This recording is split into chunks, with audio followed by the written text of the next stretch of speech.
सप्तशती का तीसरा अध्याय प्रारंभ करने जा रही हूँ और आप लोग ध्यानपूर्वक सुनिए। मेरे चैनल को लाइक सब्सक्राइब और कमेंट कीजिए।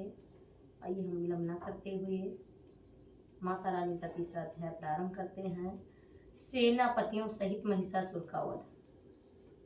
तीसरा अध्याय। किस प्रकार सेनापतियों सहित महिषासुर का वध हो रहा है, आइए हम कथा के माध्यम से व्यक्त करते हैं। महर्षि मेधा ने कहा, महिषासुर की सेना नष्ट होती देखकर उस सेना का सेनापति चिछुर क्रोध में भर देवी के साथ युद्ध करने के लिए आगे बढ़ा। वह देवी पर इस प्रकार बाणों की वर्षा करने लगा मानो सुमेर पर्वत पानी की धार बरसा रहा हो। इस प्रकार देवी ने अपने बाणों से उसके बाणों को काट डाला तथा उसके घोड़े व सारथी को मार दिया। साथ ही उसके धनुष और उसकी अत्यंत ऊंची ध्वजा को भी काटकर नीचे गिरा दिया। उसका धनुष कट जाने के पश्चात उसके शरीर के अंगों को भी अपने बाणों से बीन दिया। धनुष, घोड़ों और सारथी के नष्ट हो जाने पर वह असुर ढाल तलवार लेकर देवी की तरफ आया।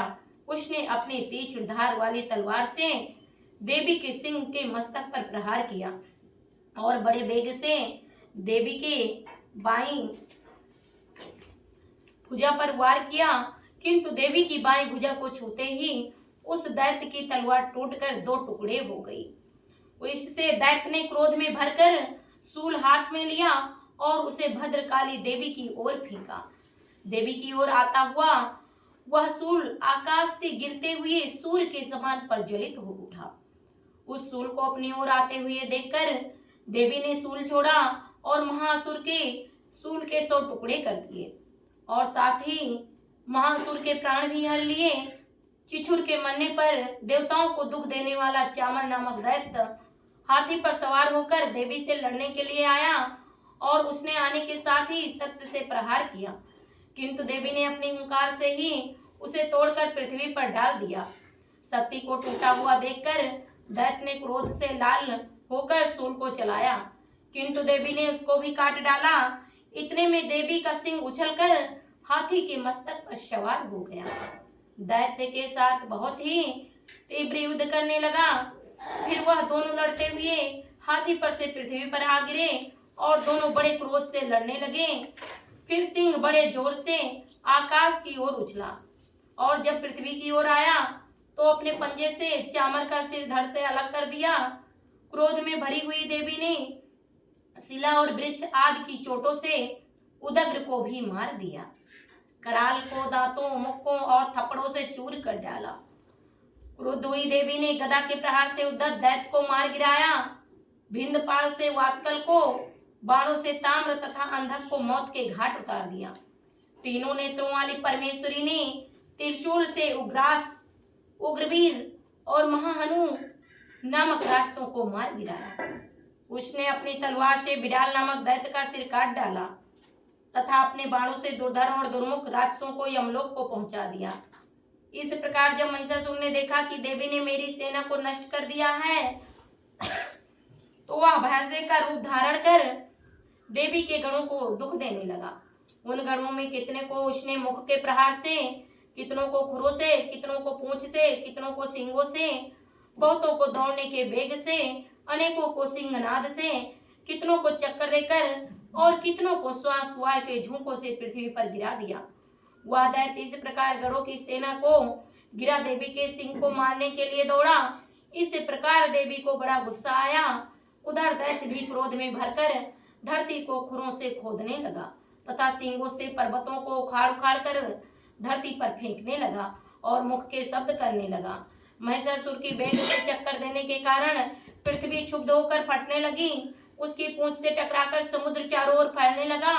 हिलते हुए सिंगों के आघात से मेल खंड खंड हो गए और श्वास से आकाश में उड़ते हुए पर्वत फटने लगे। इस तरह क्रोध में भरे हुए राक्षस को देख चंडिका को भी क्रोध आ गया और वह उसके मारने के लिए क्रोध में भर गई। देवी ने पास फेंक कर दैत्य को बांध लिया और उसने बन जाने पर दैत्य का रूप त्याग दिया और सिंह का रूप बना लिया। और जो ही देवी उसका सिर काटने के लिए तैयार हुई कि उसने पुरुष का रूप बना लिया। जो कि हाथ में तलवार लिए था। देवी ने तुरंत ही अपने बाणों के साथ उस पुरुष को उसकी तलवार ढाल सहित बीन डाला। इसके पश्चात वह हाथी के रूप में दिखाई देने लगा और अपनी लंबी सूंड से देवी के सिंह को खींचने लगा और गर्जने लगा। देवी ने अपनी तलवार से उसकी सूंड काट डाली। तब राक्षस ने एक बार फिर भैंसे का रूप धारण कर लिया और पहले की तरह चर और अचर जीवों सहित समस्त लोकी को व्याकुल करने लगा। इसके पश्चात क्रोध में भरी देवी बारंबार उत्तम मद का पान करने लगी और लाल लाल नेत्र करके हंसने लगी। उधर बलवीर तथा मद से क्रुद्ध हुआ दैत्य भी गरजने लगा। अपने सींगों से देवी पर पर्वतों को फेंकने लगा। देवी अपने बाणों से उसके फेंके हुए पर्वतों को चूर करती हुई बोली, ओ मूढ़, जब तक मैं मदपान कर रही हूँ तब तक तू गरज ले और इसके पश्चात मेरे हाथों तेरी मृत्यु पर देवता गरजेंगे। महर्षि मेधा ने कहा।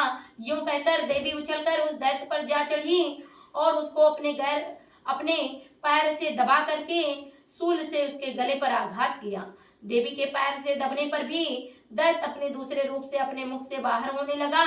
अभी वह आधा ही बाहर निकला था कि देवी ने अपने प्रभाव से उसे रोक दिया। जब वह आधा निकला हुआ ही दैत्य युद्ध करने लगा तो देवी ने अपनी तलवार से उसका सिर काट डाला। इसके पश्चात सारी राक्षस सेना हाहाकार करती हुई वहां से भाग खड़ी हुई और सब देवता अत्यंत प्रसन्न हुए तथा ऋषियों महर्षियों सहित देवी की स्तुति करने लगे। गंधर्वराज गान करने लगे तथा अप्सराएं नृत्य करने लगे। तीसरा अध्याय समाप्ति। बोलो दुर्गा माता की जय। हेलो टू फैमिली, मेरी तीसरे अध्याय की कथा किस प्रकार लगी कमेंट बॉक्स में कमेंट करके अवश्य बताइएगा। फिर मिलेंगे नेक्स्ट अध्याय के साथ। तब तक के लिए जय माता दी, जय माता दी।